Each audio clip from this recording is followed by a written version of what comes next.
In this engaging conversation, Malcolm Gladwell explores a wide array of topics ranging from the complex and uniquely American history of the death penalty to the dynamics of social influence, storytelling, and modern cultural controversies.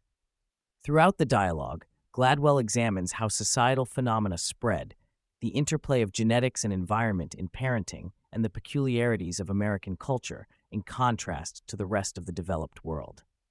Gladwell delves into the unusual trajectory of capital punishment in the United States, highlighting how the principal debate is not centered around the morality of the state taking life, but rather on how executions should be carried out humanely.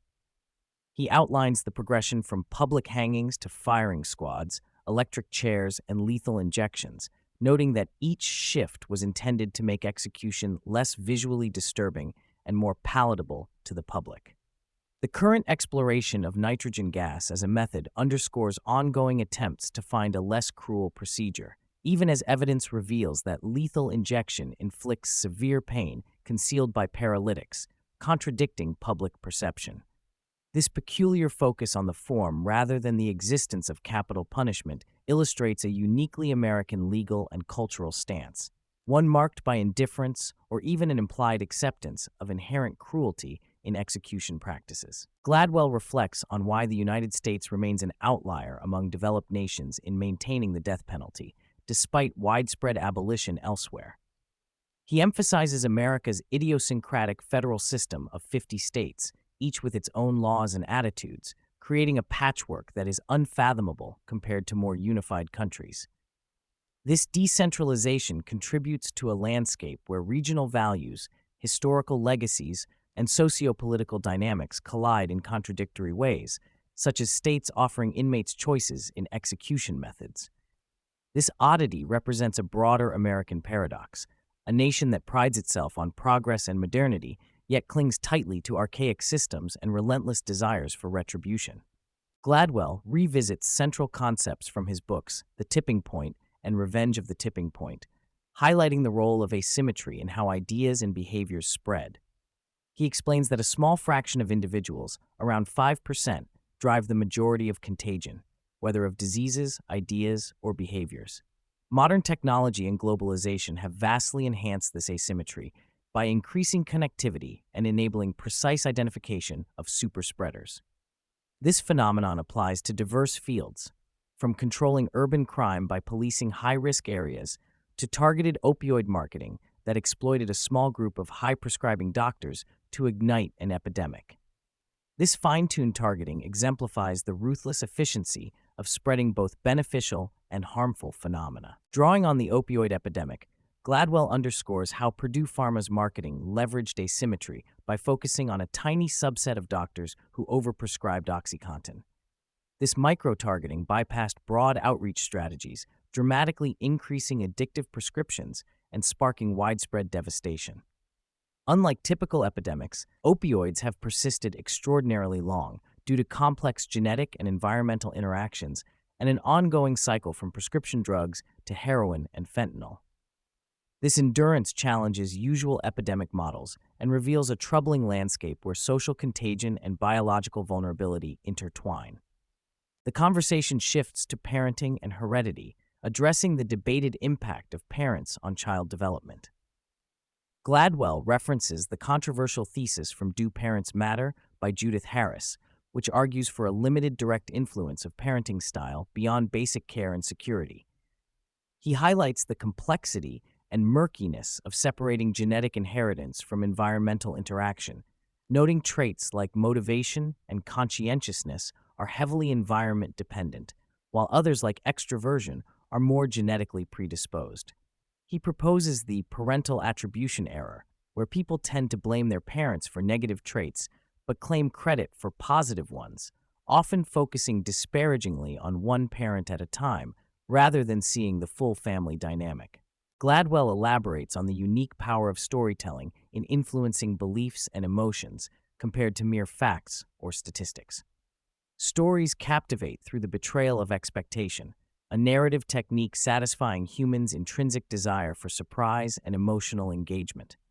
This mechanism makes stories more effective at subtly changing minds and fostering empathy than sterile data presentation. He points out the disconnect in modern discourse, where society demands belief based on abstract statistics while undervaluing the primal potency of myth, archetype, and narrative, which humans instinctively comprehend. Reflecting on a recent public controversy he witnessed as a moderator on a panel about transgender athlete participation, Gladwell finds the intensity disproportionate to the actual stakes. He stresses that broad societal support exists for transgender rights, but conflicts arise over narrow disputes like the inclusion of trans women in elite female sports, which involve very few individuals. He critiques how such fringe issues are weaponized politically, inflaming culture wars around deeply hypothetical scenarios rather than tangible harms. This case exemplifies the internet's capacity to amplify relatively minor controversies into seemingly existential battles. The discussion turns to the role of sports in elite university admissions, highlighting how institutions like Harvard grant significant admissions advantages to recruited athletes in sports often disconnected from academic meritocracy, such as fencing and tennis.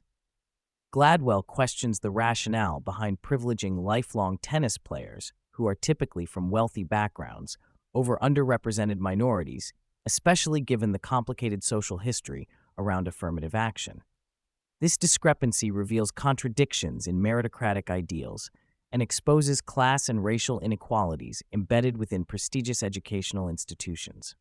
Gladwell contrasts sports like tennis and golf, heavily stratified by socioeconomic class, with track and field, where raw talent can emerge regardless of financial background. He notes how distance running has oscillated athletically between English and African dominance, with cultural narratives often shifting to emphasize genetic superiority or tradition based on who is winning, a phenomenon he calls the causal toggle. This observation highlights human tendencies to explain success in self-serving ways, depending on group identity and prevailing power dynamics, exposing cultural blind spots and biases.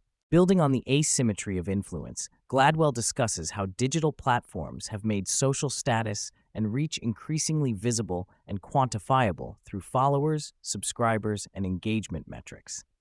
This visibility amplifies the authority of superspreaders by making their influence common knowledge, which further entrenches their power to shape opinions and trends. This feedback loop between status and influence accelerates the speed and scale of idea transmission, transforming social networks and cultural landscapes into highly unequal battlegrounds of attention. Gladwell introduces the region beta paradox, a concept describing situations that are neither good nor bad enough to provoke change, trapping individuals or systems in states of prolonged mediocrity or conflict. He applies this idea to various personal and geopolitical scenarios, such as stagnant relationships or the prolonged conflict between Russia and Ukraine, contrasting them with more decisive historical conflicts that result in clear resolutions.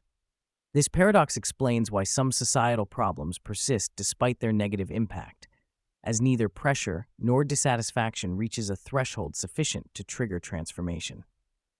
Finally, the dialogue touches on the limits of genetic screening and embryo selection, emphasizing that many desirable traits, such as intelligence and motivation, result from complex, largely unknowable gene-environment interactions.